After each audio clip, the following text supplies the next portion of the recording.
Ya, assalamualaikum warahmatullahi wabarakatuh. Waalaikumsalam warahmatullahi wabarakatuh. Sebelumnya, perkenalkan nama saya Abdul Wakih. Bersama teman-teman saya ada Yatin Malkam dan Neneng Maisaroh, ada Nurika Hidayatul Hasanah, dan juga Mutakin Setio Utomo akan mempresentasikan tugas mata kuliah Smart City dengan judul Smart Environment. Oke, langsung saja kita mulai. Smart Environment.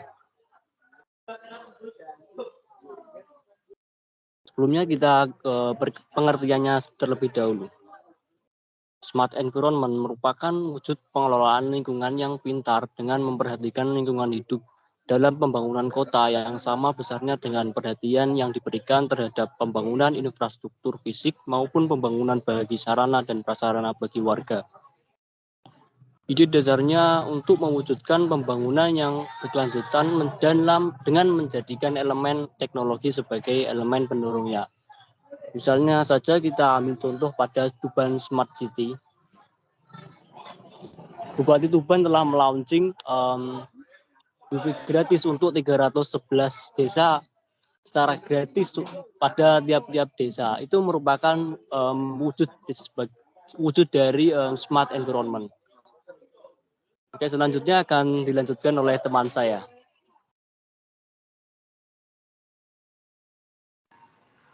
Baik, selanjutnya yaitu ada subpilar dari smart environment. Yang pertama yaitu program proteksi lingkungan atau protection.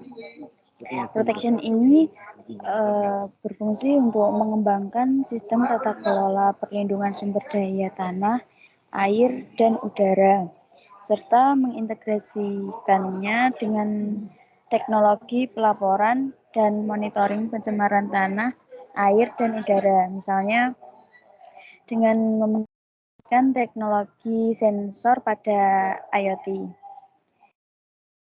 Terus contoh selanjutnya, membangun ruang terbuka hijau, melakukan restorasi sungai yang memiliki tingkat pencemaran tinggi, mengendalikan polusi udara. Yang kedua yaitu tata kelola sampah dan limbah atau waste. Ini mengembangkan sistem tata kelola limbah atau sampah rumah tangga atau household. Yang kedua yaitu mengembangkan sistem tata kelola limbah industri atau industrial, mengembangkan sistem tata kelola limbah dan sampah publik, dan menjaga keseimbangan ekosistem lingkungan agar tidak mengganggu pemandangan, tidak merusak indera penciuman, dan menghindari banjir akibat genangan sampah yang menyumbat saluran-saluran air pembuangan limbah atau sirkulasi air residensial, serta ketersediaan sistem sanitasi rumah tangga, industri, dan publik yang baik dan bertanggung jawab. Yang ketiga yaitu tata kelola energi yang bertanggung jawab atau energi, mengembangkan tata kelola energi, pemanfaatan energi yang efisien dan bertanggung jawab, dan pengembangan energi alternatif yang ramah lingkungan atau environmentally friendly dan berkelanjutan, serta terjangkau bagi masyarakat. Misalnya pemanfaatan limbah atau sampah sebagai biogas, energi surya, tenaga angin, dan biomasa atau tumbuhan dan hewan, dan lain-lain. Selanjutnya akan dijelaskan oleh teman kami. Terima kasih. 8 indikator smart environment. 1. Penyediaan ruang terbuka publik. Fungsi ruang terbuka publik yang utama adalah untuk mewadahi aktivitas masyarakat di luar bangunan, baik itu aktivitas individu atau bersama. Ruang terbuka publik yang meliputi jalan, taman-taman kota, kawasan tepi pantai, dan lapangan dipenuhi warga masyarakat dengan berbagai aktivitas. 2. Pembuangan dan pengelolaan sampah. Pembuangan sampah adalah sebuah zat atau benda yang sudah tidak terpakai lagi, baik berasal dari rumah-rumah maupun sisa-sisa proses kegiatan lainnya. Pengelolaan sampah merupakan kegiatan yang sistematis, menyeluruh dan berkesinambungan yang meliputi pengurangan dan penanganan sampah. 3. Penertiban kawasan kumuh. Kawasan kumuh atau permukiman kumuh adalah permukiman yang tidak layak huni yang ditandai dengan ketidakteraturan bangunan, tingkat kepadatan bangunan yang tinggi, dan kualitas bangunan serta sarana dan prasarana yang tidak memenuhi syarat. 4. Pengembalian fungsi sungai. Paling utama dari manfaat sungai bagi manusia adalah sumber air yang menjadi sumber kehidupan. Manusia tidak bisa hidup tanpa air. Selain itu, manfaat sungai bagi manusia adalah sarana transportasi, sosialisasi, mencari nafkah, tempat rekreasi, hingga pemenuhan kebutuhan sehari-hari.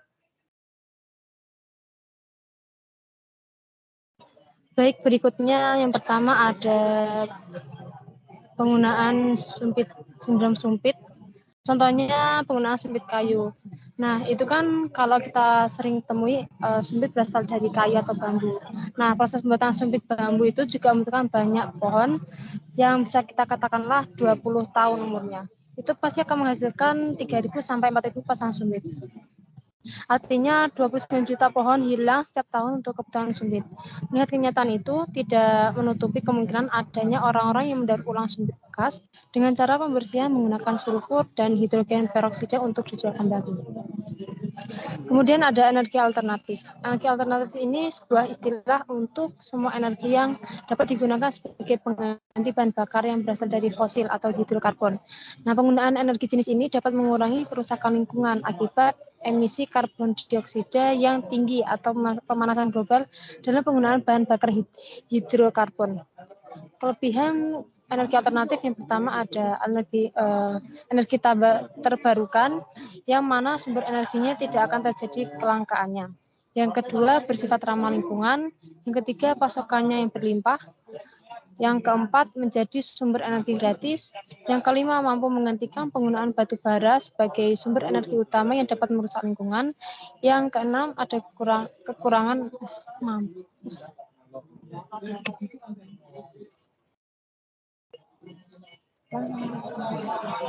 Kemudian ada kekurangan energi alternatif. Yang pertama kurang efisien, yang kedua biaya awal instalasi yang cukup tinggi, yang ketiga energi alternatif kurang bisa diandalkan karena bergantung pada alam.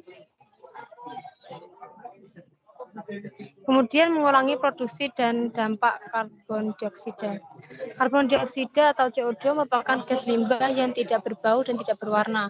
Gas limbah satu ini jumlahnya paling besar di atmosfer.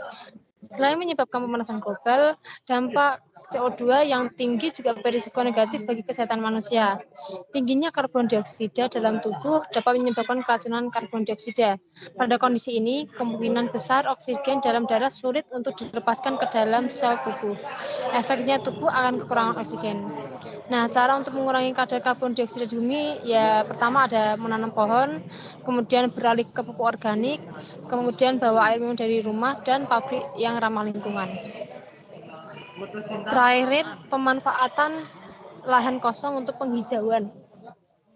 Penghijauan merupakan sarana untuk melestarikan lingkungan, agar lingkungan kembali asri dan sehat tanpa adanya pencemaran. Dengan adanya penghijauan akan menurunkan suhu suatu tempat. Banyaknya oksigen yang dikeluarkan oleh tumbuhan akan membuat lingkungan lebih segar, teduh, nyaman, dan asri. Contohnya seperti reboisasi, menanam tumbuhan yang hampir punah, menemukan bibit-bibit unggul, dan menanaman pohon-pohon.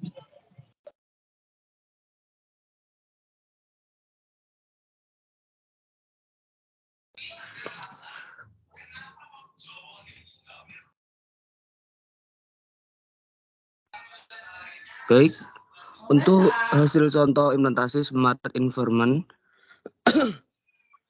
yang pertama adalah meningkatkan jumlah dan kualitas potensi tenaga penyuluh lingkungan untuk melakukan sosialisasi dan pemberdayaan agar warga kota akan sadar lingkungan. Yang kedua, para birokrasi dan aparat di pemerintahan kota seperti pejabat-pejabat bisa memberi contoh kepada produksi agar banjir dapat diatasi. Yang ketiga, gerakan mengurangi dan mengendalikan banjir secara kesemestaan berwawasan lingkungan dengan insentif dan disinsentif dan lain sebagainya. Baik, itu adalah presentasi dari kelompok kami. Jika ada kurang sopan dari perkataan, kami mohon maaf atas sebesar-besarnya. Kesepian tanpa kekasih, sekian dan terima kasih. Wassalamualaikum warahmatullahi wabarakatuh.